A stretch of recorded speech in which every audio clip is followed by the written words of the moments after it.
Hey y'all, welcome back to Poppaprepper. Tommy here. Hope you guys are having a blessed Wednesday, a blessed week so far. I know this heat's been brutal. It's taken a lot of lives already, especially up north.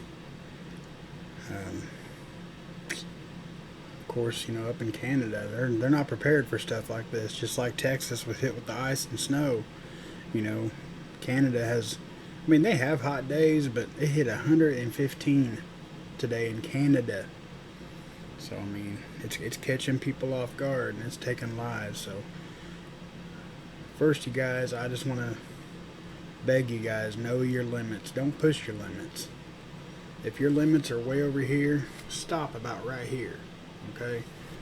I mean, it's the gardening, stuff like that can wait. I understand with livestock, that stuff has to be done. Water, milk, that stuff can't wait because they're just as vulnerable as we are when it comes to, dehydration and heat strokes and whatnot. So, I mean, you got to take care of your livestock. But when it comes to gardening and stuff like that, wait till after sun goes down. If you have to, do some stuff with lighting outside after dark. Just be careful, guys. It is bad. Secondly, I apologize for the lighting tonight. My regular light, I think it still works, but it's kind of in and out, as you guys seen the other night. So I'm just sticking with the old Edison lamp tonight. Kind of gives it a cool glow, I guess. I kind of like it, actually. I might just stick with it. But I mean, every day we wake up, we flip on YouTube or Newsmax, whatever as close to the truth news source that you can find. And it don't matter if it's right wing, left wing. It's all looking pretty grim. Like any given day could be that SHTF day. I mean, it's completely feasible. There's nobody within the sound of my voice right now that could argue that. And if you are or can argue that, you're still asleep, plain and simple. So with that being said, and I've hit on this before, but it's something that I really don't think can be explained or opinionated. I don't think that can happen too often. It's just like prepping water and food and stuff like that. Excuse me, guys. It's having a good, solid plan. Okay? Whether you intend on, bugging out, bugging in, you should have had this plan in place months ago. And I know times change, and that's why more than ever it's imperative that you have a good, solid plan in place. And I'm not going to say that in the event of an SHTF that everything's going to go to plan, because it's not. Trying to keep everybody calm and organized and executing a bug out plan or an SHTF plan, that's going to be like trying to corral cats. Okay, it's not going to happen. And I've said, even myself, in a true SHTF, I might fall apart. I don't see that happening, but it could happen.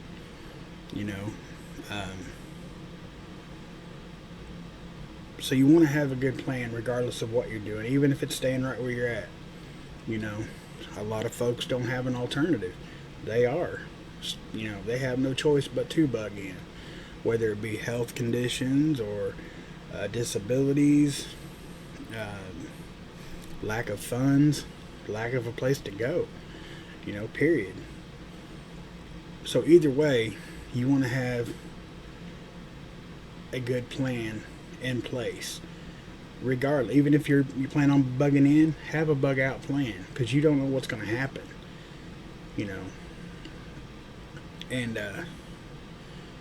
And for those plans, you're going to need a set of guidelines, if you will. And I got some notes here, just so I kind of try to hit on everything and don't forget nothing. Um, but as soon as, either way, regardless of what you're doing, when something has went down, whether it be natural disaster, EMP, terrorist strike, uh, World War III, I mean, whatever, the first thing you're going to want to do is to assess the situation. Find out what happened, where did it happen, how long ago did it happen. Um, you know, you're going to want to collect as much intel as you can, however you can. Um, because if it's just like, okay, say you're sitting at home, chilling, whatever, and the power goes out. You're not going to instantly, like, freak out and pack up the car and hit the hills. You're going to call the light company. Okay? You're going to, if there have been any other power outages reported. Yes, somebody hit a transformer. Somebody hit a pole with their car. It'll be up in about 2 hours. That's the most likely thing you're going to hear. But if you call the electric company and the phone don't work, like you can't call out, or you go to your neighbor's house or your closest person that's at home, their power's out and their cell phone don't work either, it's getting creepy, ain't it? Okay. You get in your car. You head to town. There's people pulled over. Their cell phones aren't working. They can't get a hold of anybody. That's when you start realizing that this could be the big one. Okay. Hopefully, there's a lot of us that do have ham radios, two-way radios. At that point, having a license is out the window. Especially if you've, by this time, it's probably going to be announced on the emergency channel or some source. They're going to have emergency statements. So I would assume under normal circumstances that's what would happen. It's at that point you're going to want to find out where your family's at, and if you have that plan in place, they should already be either trying any way they can to get a hold of you or get home, or whatever your next step in your plan is. Everybody involved should be executing that next step. Okay? No matter what it might be. Say you have a rally point at Grandma Millie's house, whatever. Once you assess the situation and you have determined that it is grid down, there's a lot of stuff at play, no cell phone service, no electricity, you're gonna, I would, in my personal opinion, I would go ahead and kick in that plan, whatever it may be. And my top priority would be getting to my family, making sure my family is safe.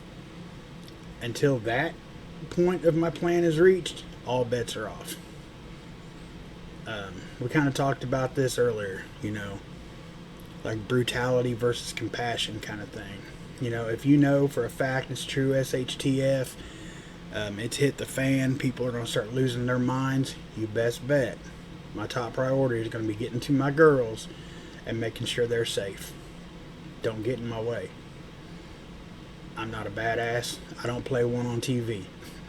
I'm just telling you the truth. Okay? Just the way it is. And part of this plan, you want to make sure you have shelter if you're bugging out. You don't want to, we're bugging out, we're just going to hit the woods and pitch us a tent and hunt some food. No. You're going to die. You're going to want to have either, each person has a single tent, single person tent in their bug out bag.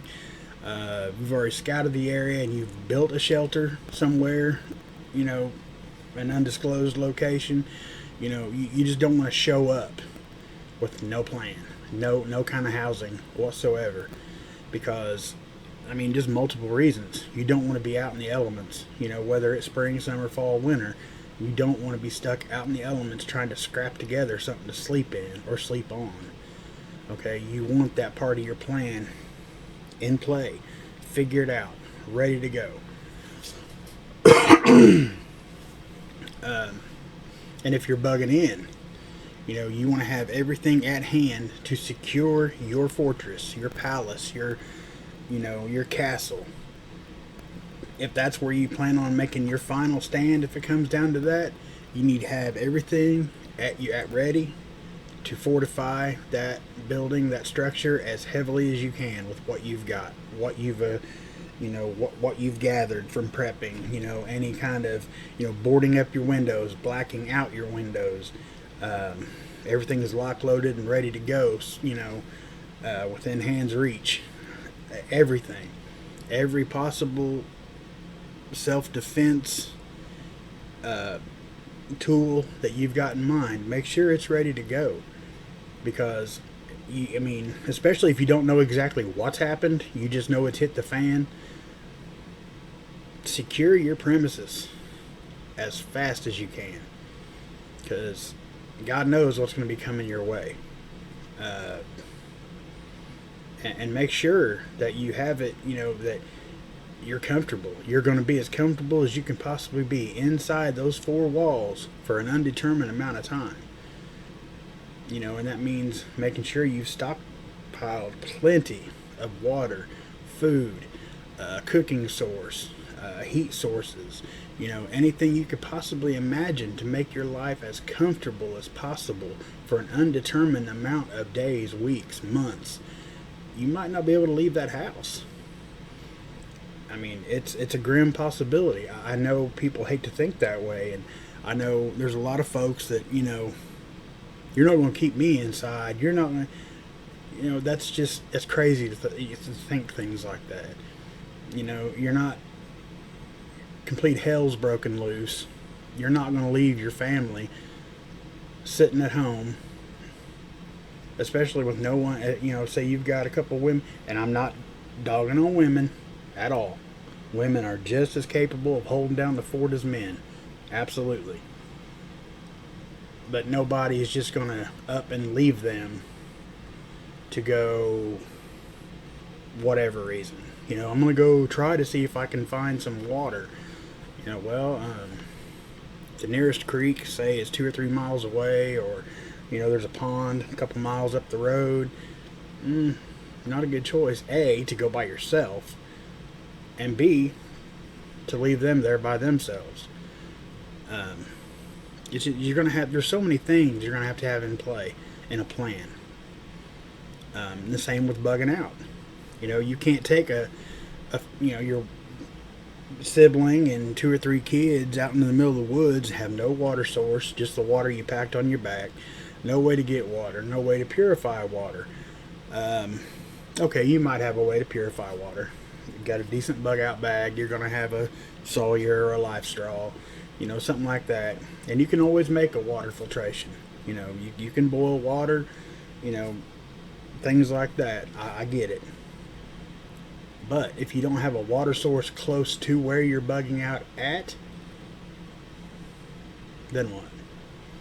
You're just going to keep dragging all them kids around trying to find water day after day, or, there's a lot of things that goes into this that people aren't thinking about. And there's a lot of people, if you're a lone wolf, absolutely, you could hit the woods, and you could live the rest of your life, a long lifetime, if it was just you. Absolutely. But if you got a family dependent on you, it's not that easy, bro. It's just not. And you want to know going into this, say you just started prepping a couple months ago and you got 3 or 4 months of food left, or ready, 3 or 4 months of water. It's better to know that than to I don't know. I think we probably got about 6 or 7 months, and about 3.5 months into it, you got 2 weeks of food left. No plan, no idea what you're going to do after that. you're going to have everything figured out to the T as close as possible. You know, your ammo, your food, your water, your personal hygiene stuff, you know, extra water for personal hygiene, flushing your toilet, you know, whatever it is you got to do that you've made a plan for, you got to make sure you have the supplies on hand to back up that plan. I think a lot of people are going to run into that. Because I know a lot of these websites and forums, and, you know, they tell you 1 gallon of water per person per day. Bull. You know, I drink almost 2 gallons of water a day, just drinking, let alone cleaning myself, cooking, using the bathroom. You know, I think it would be more ideal to have 3 to 4 gallons a day, so you at least, you know, drink as much as you want. Clean yourself. I'm not talking about a shower or a bath, but, you know, wash yourself. And, you know, be as comfortable as possible. A gallon of water per person per day ain't going to do it. I mean, it's not. But so you definitely want to know how long all your supplies are going to last. Right now, while you can, actually you should have already been doing this, and I could, even myself, I could do better at this. Have as many books or, you know, any kind of literature, whether it's stuff you've printed offline or, you know, whatever. Keep all that together with you, whether you're bugging out, bugging in.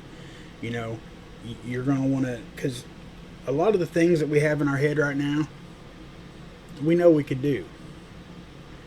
But I firmly believe if it's SHTF, and especially you're out in the woods, your spouse, 2 or 3 kids, you know, maybe you got some dogs with you, they're barking and carrying on, kids are crying, you're going to forget stuff. You know, it's going to happen. It don't matter who you are. Nobody is that solid. You're going to forget things. So you're going to want as much literature and things to fall back on that you can physically put your eyes on and read, even if it's step by step, you know, of how to do things. Especially if you're a newbie at prepping and survival and stuff like that. You know, having as much of that step-by-step stuff as you can get, you're gonna want. Of course, you're not gonna be able to pack around half a library on your back. I get that. You know, small font, you know, stuff like that. Whatever you gotta do to print it off. Double your books. You know, like whatever's in your books, get online, make copies of that, print it off. You know, opposed to a book this thick, you could shrink it down to a stack of papers about that thick. You know, if you minimize your font, get all the space on a sheet of paper that you can. You know, there's ways around stuff. Use your imagination.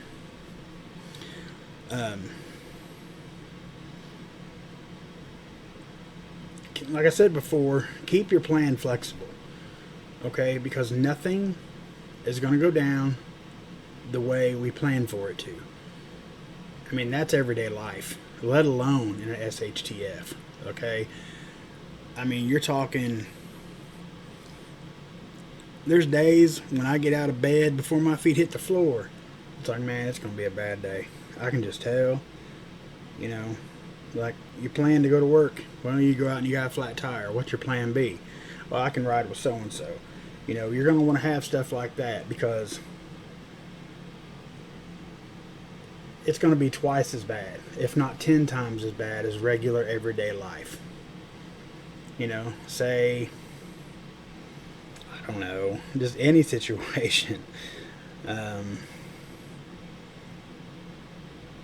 Your bug out vehicle. Say you did hit the road, you bugged out, you know, you've got a point A, then you got to get to point B. Overnight, point A, or, you know, getting to your bug out location, you picked up a nail in your tire, no spare tire, flat. Your final destination bug out location is about 15-20 more miles. Now what? You know, maybe you'll have a ham radio that might be able to contact somebody else at your bug out that can come and get you, or maybe you don't. Then what? You got them kids, your spouse, possibly a dog or two, that you're going to have to go cross country on foot the remainder of those miles to get to safety. So you're going to want to have a backup plan to your backup plan, okay? Because like I said, nothing's going to go right. Nothing. I mean, I can't say nothing, because I mean, if you got out and you got bugged out to where you was, your first stop, hey, that's a good day. That's a good start. But it's far from over. Far from over. And say it comes back down to skills. Say, I mean, when you bug out, you can only take so much. It don't matter what kind of stockpile you're sitting on at home. If it's all at your house and you have to leave it, then what? That comes with having a backup plan. Wherever your bug out location's at, it's a good idea to have a lot of your preps, as long as it's undisclosed, nobody else knows about it except for a really tight mag that you completely 100% trust with your life. Put your stuff, a lot of your food, store water there. Have a rainwater catchment system already set up there. That goes right along with your plan. It's all these things that make this up if you're going to be remotely successful. That's why we do have a bug out plan if it comes to it. I pray to God above that it doesn't come to that. But we have a plan to leave everything that we've worked so hard for and get out of here. But we focused even more attention on staying at home. Because what's easier to defend than where you've lived half your life? But anyway, guys, it's 22 minutes into this. So, like I said, this wasn't a video intended to cover every aspect of everything that you're going to need. Nothing like that. This was just a video to tell you and express strongly that you need to know what you're doing. It's not going to be a camping trip. It's not going to be going to the lake for the weekend. It's not going to be, a Boy Scout trip or anything like that. It's real life, real family, real lives, depending on you. Till next time, guys. God bless y'all. I love each and every one of you guys. Poppaprepper out.